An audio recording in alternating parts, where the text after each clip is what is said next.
Hello, fellow preppers. 'Tis I, the Rumple-One. Stuff hits the fan, tough questions.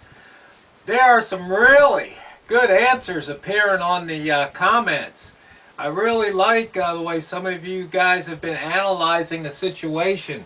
Of course, there's some back and forth stuff between people, but that's to be expected, and it's appreciated. Most people, I think just about everybody's being very civilized, and I just want to thank you for that, because having an open discussion when we have varying opinions and solutions, that's good. That's good for everybody, because now we can see how everybody's thinking, and maybe we can do some fine-tuning or major adjustments to our own philosophies and strategies and plans.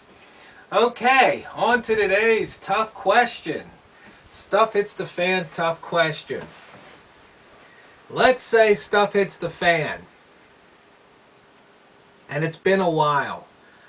But your family, you guys are doing pretty good because you made your preparations and you're weathering the storm pretty well. But of course, there's some people out there aren't doing so well. And maybe one day you're out on patrol, or maybe you're out scavenging, but you're out.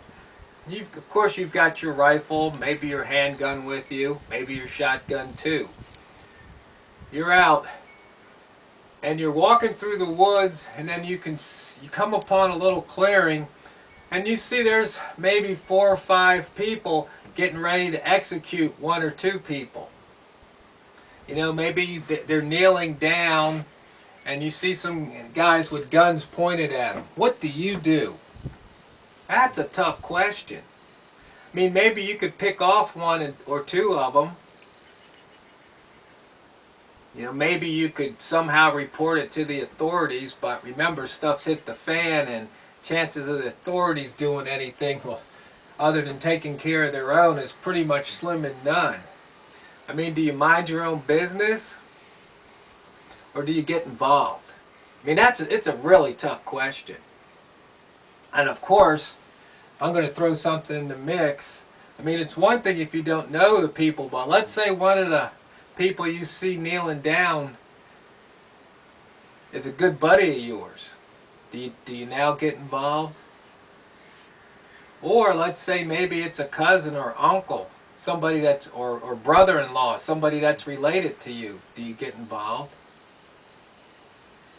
Of course, you might want to get involved if it's family, but then again, it depends on how much you like and love your family. So you see, these are all tough questions. No easy answer. I mean, it always gets back to the point where if you see somebody doing wrong and you do nothing, then basically you're going along with the evil deed.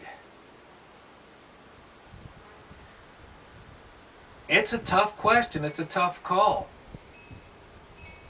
But you have to sometimes think, well, if I don't do anything now, am I going to be kneeling next week in front of these same people, begging for my life? Maybe I better step in and do something. Tough question. So I'd like to hear your responses. I know you're going to have to think about it for a while.